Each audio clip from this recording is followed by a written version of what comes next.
ये पहली मर्तबा हुआ है कि इंडियन डिफेंस एक्सपोर्ट्स 21,000 करोड़ पर पहुंच चुकी हैं, जो कि रिकॉर्ड हाई है। 2025 तक अगर उनका जो डिफेंस एक्सपोर्ट है वो तकरीबन 21,000 करोड़ से तजावुज कर जाएगा। अगर डिफेंस के बजट की हम बात करें, डिफेंस की बात करें, तो क्या हम अपने डिफेंस के आलात बाहर एक्सपोर्ट करते हैं? इंडिया के डिफेंस एक्सपोर्ट्स में इंक्रीज हुआ है, वो 32% ग्रोथ है। वो जिस आगे हैं, मतलब एक्सपोर्ट में, चाहे एक्सपोर्ट में हो, इंपोर्ट में। बाकी उनकी इकोनॉमी नहीं है, उनकी काफ़ी ज़्यादा वो है, हमसे ज़्यादा स्ट्रांग है। तो जालिमो, मोदी छा गया है। और जालिमो, मोदी आ गया है और मोदी ने ये क्या करके दिखा दिया है, ये वो बता रहे हैं जनाबे आला। नमस्कार दोस्तों, हिस्ट्री में ऐसा पहली बार हुआ है कि इंडिया का डिफेंस एक्सपोर्ट 21,000 करोड़ से ऊपर जा चुका है, जो कि ये पहली बार किया है। तो इस पर जो पाकिस्तान के लोग हैं उनका भी रिएक्शन आया, उन्होंने क्या बोला इस पर आप देखिए इस वीडियो में। कि ये पहली मर्तबा हिस्ट्री में हुआ है जो हम आपको इस वक्त बताने लगे हैं। जैसा कि आपने थंबनेल पर और जो ये टॉपिक है वो आपने देख ही लिया। तो इंडिया की 75 ईयर्स की हिस्ट्री में, 75 साल हिस्ट्री में इंडिया की ये पहली मर्तबा हुआ है कि इंडियन डिफेंस एक्सपोर्ट्स 21,000 करोड़ पर पहुंच चुकी हैं, जो कि रिकॉर्ड हाई है। और इतने हाई पॉइंट पर इस वक्त इंडिया की डिफेंस एक्सपोर्ट्स हैं कि जो आज से पहले कभी नहीं पहुंची थी। और अगर आपको हम सिर्फ ये बताएंगे कि 2023-24 ये पिछले दो फिस्कल ईयर अगर आप उठाकर देख लीजिए, तो इसके अंदर जो इंडिया के डिफेंस एक्सपोर्ट्स में इंक्रीज हुआ है वो 32% ग्रोथ है। यानी कि 2 सालों के अंदर उनकी कितनी ग्रोथ है, कितनी उनकी ये एक्सपोर्ट्स बढ़ी है, डिफेंस एक्सपोर्ट्स। और इंडिया टॉप 25 आर्म्स एक्सपोर्टर बन गया है। और इंडिया वो कंट्री था जो आर्म्स इंपोर्ट किया करता था, लेकिन इस वक्त इंडिया 21,000 करोड़ के साथ रिकॉर्ड हाई डिफेंस एक्सपोर्ट कर रहा है और टॉप 25 आर्म्स एक्सपोर्टर दुनिया का बन चुका है। और इसी के साथ दूसरी खबर यह है कि पाकिस्तान की एक्सपोर्ट्स $3 बिलियन कम हुई हैं। और ये कहा जा रहा है कि इसलिए हुई हैं क्योंकि आईएमएफ की टफ कंडीशंस की वजह से।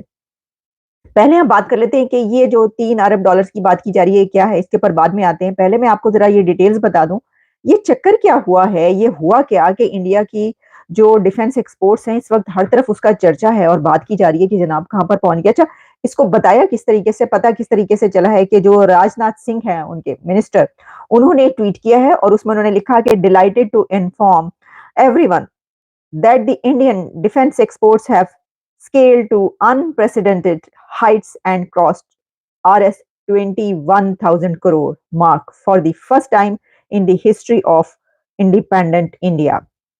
India's defense exports have reached to the level of 21,000 crore in the financial year 2024 या 2020, यानी जो मैंने आपको बताया कि फिस्कल ईयर वहां पर ये एक्सपोर्ट्स जो हैं वो पहुंची है 2023-2024, which is spectacular growth of 32.5% of over the previous fiscal year. जो मैंने आपको बताया कि 32% तो उनकी सिर्फ जो ये साल है फिस्कल ईयर इसके अंदर पहुंची है। भाई ये क्या किया है इन्होंने।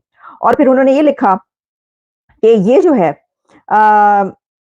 जो इससे पहले जैसा मैंने आपको बताया कि इंडिया जो है वो आर्म्स इंपोर्टर समझा जाता था, लेकिन आज उनका कहना ये था मिनिस्टर का कि under the leadership of prime minister Narendra Modi we have come out of our comfort zone and found a place in the list of top 25 arms exporter nations. तो जालिमो, मोदी छा गया है। और जालिमो, मोदी आ गया है और मोदी ने ये क्या करके दिखा दिया है, ये वो बता रहे हैं जनाबे आला। और वो ये कह रहे हैं कि ये तारीख में इंडिया की हिस्ट्री में पहली मर्तबा हुआ है। और इसके अलावा ये है 78 ईयर्स अगो, यानी अगर आप देखें कि 78 साल पहले डिफेंस एक्सपोर्ट जो हैं वो 1,000 करोड़ भी टच नहीं करती थी, लेकिन आज जो है वो कितना का टच कर चुकी हैं वो मैं आपको बता चुकी हूँ, कहां पर पहुंच चुकी हैं और इनिशिएटिव की फिर उन्होंने बात की वगैरह वगैरह। ठीक है जनाब, ये बात करने का पर्पस है कि आज की न्यूज़ के मुताबिक मैं आपको बताता जाऊं कि हमारे पड़ोसी मुल्क इंडिया ने विजन दिया कि 2024-2025 तक अगर उनका जो डिफेंस एक्सपोर्ट है वो तकरीबन 21,000 करोड़ से तजावुज कर जाएगा। अगर डिफेंस के बजट की हम बात करें, डिफेंस की बात करें, तो क्या हम अपने डिफेंस के आलात बाहर एक्सपोर्ट करते हैं? या नहीं करते? अगर कोई अपने डिफेंस के जो सामान हथियार हैं जो बाहर एक्सपोर्ट करे तो उसको मुल्क को क्या बेनिफिट्स होते हैं? पहले तो ये बात है कि अगर कंपेयर करना है तो बंदा इस तरह करे कि दो कंट्रीज़ के एक जैसे, मतलब जो कंट्रीज़ वगैरह, क्योंकि अगर हम देख रहे हैं इंडिया वाले हमसे अभी बहुत ज़्यादा है, चाहे वो जिस आगे हैं, मतलब एक्सपोर्ट में, चाहे एक्सपोर्ट में हो, इंपोर्ट में। बाकी उनकी इकॉनमी नहीं है, उनकी काफ़ी ज़्यादा वो है, हमसे ज़्यादा स्ट्रांग है। बाकी जहाँ तक एक्सपोर्ट की बात है डिफेंस की, वो करनी चाहिए और जितनी कोशिश करनी चाहिए, क्योंकि जब एक्सपोर्ट बढ़ेगी तो तब क्या होगा, हमारी जो रेवेन्यू होगी वो डायरेक्टली या इनडायरेक्टली वो भी बढ़ेगी। और इसी तरह ये नहीं हमारी इकानमी पे वो असर डालेगी। और ये ज़रूरी है किसी मुल्क को स्टेबलाइज करने के लिए, उसकी इकानमी को सही तरह चलाने के लिए, उसमें ये ज़रूरी है कि एक्सपोर्ट को ज़्यादा से ज़्यादा किया जाए। क्या कहेंगे कि वो अभी से नहीं भाई, जब से नरेंद्र मोदी उनके प्राइम मिनिस्टर आए हैं उन्होंने मेक इन इंडिया पे काम किया, हमारे पास कोई एक भी लॉयल प्राइम मिनिस्टर आया हमारी हिस्ट्री में अभी तक? क्या कहेंगे कि क्या अगर आया होता तो आज हम भी टक्कर न दे रहे होते बांग्लादेश को, इंडिया को? हमारी इकोनॉमी भी बातें होती थी कि भाई अगर बात करें 70-80s की दहाई के अंदर कि पाकिस्तान जो है वो एशियन टाइगर बनेगा। क्या हम टाइगर बने? यहाँ पर तो हमें भीगी बिल्ली बना दिया भाई दुनिया ने। नहीं, यहाँ पे हमने ये देखना है कि अगर हिस्ट्री में हम जाके देखें, यहाँ पे कोई स्टेबिलिटी नहीं आई, पॉलिटिकल स्टेबिलिटी।